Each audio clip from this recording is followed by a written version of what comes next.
भारत का most wanted आतंकवादी अब्दुल रहमान मक्की की मौत। लाहौर में आतंकी अब्दुल रहमान मक्की की मौत हुई है। रहस्यमय तरीके से इस आतंकी की जान गई है।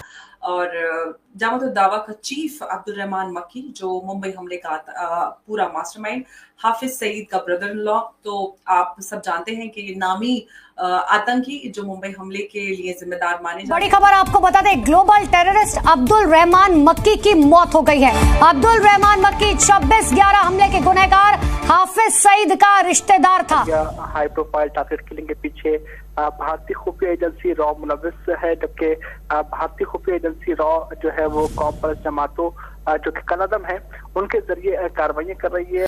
आज उनको अज्ञात हमलावरों ने ठोक डाला, पीट डाला और निपटा। मौत हो गई है और ये जामत दावा के स्पोक्स पर्सन के द्वारा पीटीआई को कंफर्म किया जा चुका है। तो हम सब जानते हैं कि पिछले कई दिनों से पाकिस्तान से इस तरह की खबरें आ रही थी कि कई सारे आतंकियों को मौत नहीं बल्कि हार्ट अटैक की खबरें आ रही थी, लेकिन फाइनली एक बड़े आतंकी की मौत की खबर आ गई। पाकिस्तान में रह रहा था ये लश्कर का आतंकी मक्की। मुंबई और लाल किले पर हमले में वांछित था ये आतंकी, जिसकी आप तस्वीर देख रहे हैं। ओपीडी मुंबई अटैक का मास्टरमाइंड अब्दुल रहमान मक्की मारा गया। ये मक्की एक लंबे अरसे से पाकिस्तान में रह रहा था और पाकिस्तान में रहते हुए इसको डिक्लेयर किया गया था इंटरनेशनल टेररिस्ट। साथ में इसके ऊपर $2 मिलियन यानी कि $20 लाख का इनाम भी था। एक जिस तरीके आपको पता है टारगेट करके जो मारा जाता है, कुछ वाकयात पहले भी हुए थे, तो एक ऐसा वाकया। हेलो, जय हिंद दोस्तों, एसपी न्यूज़ 91 में आपका स्वागत है। दोस्तों जैसे कि आपने क्लिप के अंदर देख ही लिया है, मुंबई हमले का मास्टरमाइंड अब्दुल रहमान मक्की, जो कि मारा जा चुका है, मर गया है। और ये ऐसे ही मरेंगे, कीड़े पड़ के ही मरेंगे। इन लोगों ने 175 लोग, पूरे 175 लोग मुंबई हमले में मरे थे, जिसमें ये लोग शामिल थे। और सबसे बड़ी बात, इस पर $20 लाख का इनाम भी था, यानी कि 166 करोड़ के करीब बैठता है। बहुत बड़ी, क्योंकि इसने चारों तरफ, हर तरफ दहशतगर्दी फैलाई थी। और सबसे अहम बात यह है कि ऐसे ही लोग जो भी बिल्कुल टेररिस्ट घोषित है, उसके बावजूद भी वो पाकिस्तान में रह रहा था और पाकिस्तान में पाकिस्तानियों ने उन्हें शरण भी दे रखी थी। क्योंकि पाकिस्तान का जो मैंने अपनी तरफ से दूसरा नाम रखा है वह है आतंक की फैक्ट्री या आतंकवादियों की फैक्ट्री। तो दोस्तों, वो अब्दुल रहमान मक्की मर गया है और हार्ट अटैक से उसकी मौत हो चुकी है। अब पाकिस्तानी मीडिया इस बारे में क्या चर्चा कर रही है या फिर क्या कहना पाकिस्तानी मीडिया का है, सब कुछ इस वीडियो में मेंशन है। तो आइए दोस्तों, वीडियो को स्टार्ट करते हैं।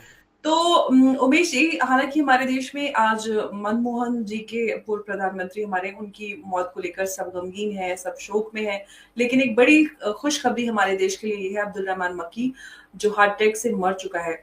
किस तरह से और कैसे आप देख रहे हैं? पाकिस्तान के लिए तो एक आई एम श्योर बड़ा झटका, या फिर यूं कहें कि उनका काम हो गया। तो अब इस तरह के आतंकियों को लगातार एलिमिनेट किया जा रहा है। IMF से बेल आउट पैकेज भी चाहिए, चाइना से भी पैसे चाहिए।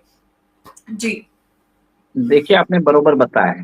2 दिन पहले आपने देखा था चाइनीज फाइटर जेट्स को यूज करके पाकिस्तान में, अफगानिस्तान के अंदर बमबारी की थी, जिसके कारण 46 to 71 सिविलियंस मारे जा चुके हैं। उसमें मोस्टली विमेन एंड चिल्ड्रन है। तो अफगानिस्तान के जो तालिबान गवर्नमेंट है, उन्होंने बोल दिया दिस इज कम्प्लीटली अनएक्सेप्टेबल।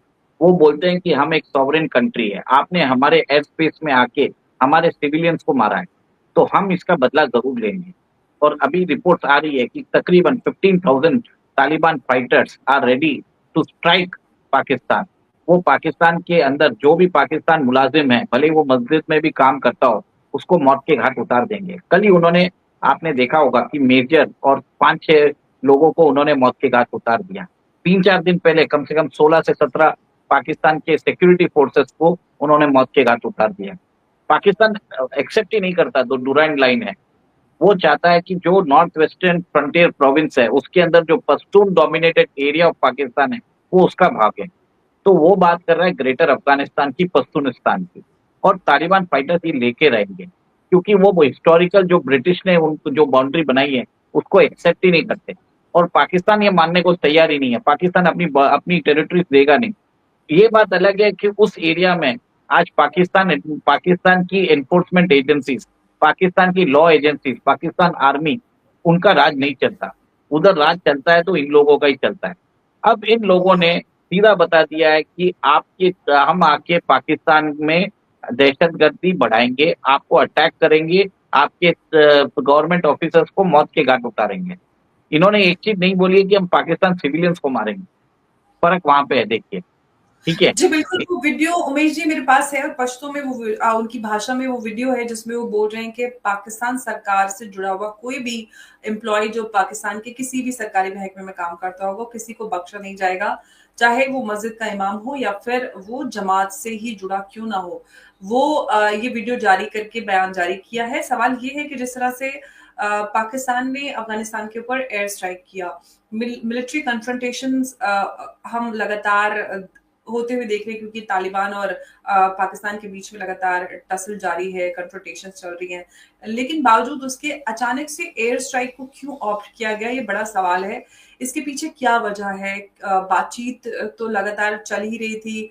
जो पाकिस्तान का मुतालबा था तालिबान से कि आप क्रॉस बॉर्डर टेररिज्म को पाकिस्तान में प्रमोट करें, लेकिन सिरे से खारिज तालिबान करता आया कि हमारा उससे कोई लेना देना नहीं है। इनफैक्ट टीटीपी के साथ जो तहरीक तालिबान पाकिस्तान कहते थे उससे भी उन्होंने एतराज जताया कि आप हमें बदनाम करने का काम कर रहे हैं, जिसकी वजह से उन्होंने अल खवारिज एक नई टर्म निकाली टीटीपी के लिए।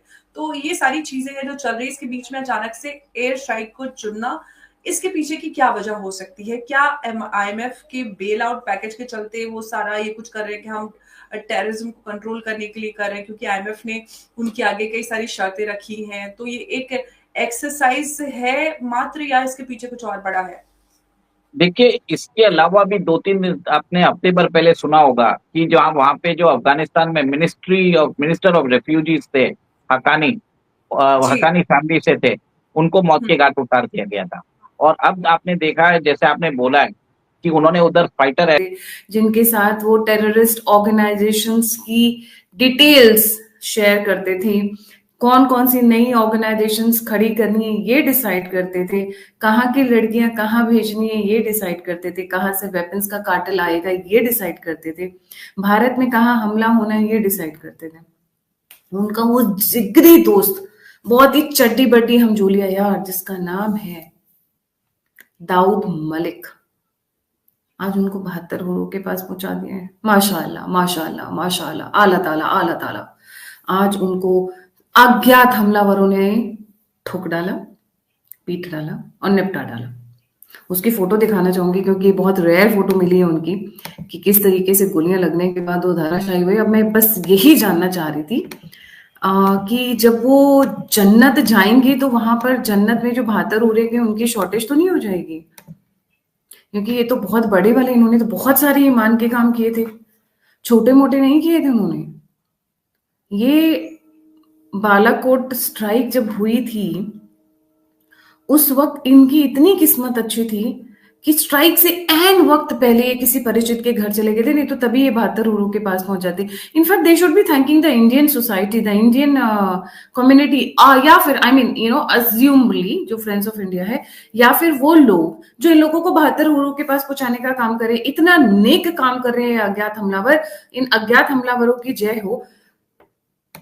भाई आप लोगों को 72 उरों के पास जाने की एकदम तलब मची रहती है और ये लोग आपको 72 उरों के पास भेज रहे हैं, जन्नत में भेज रहे हैं जो 32 फीट की होंगी।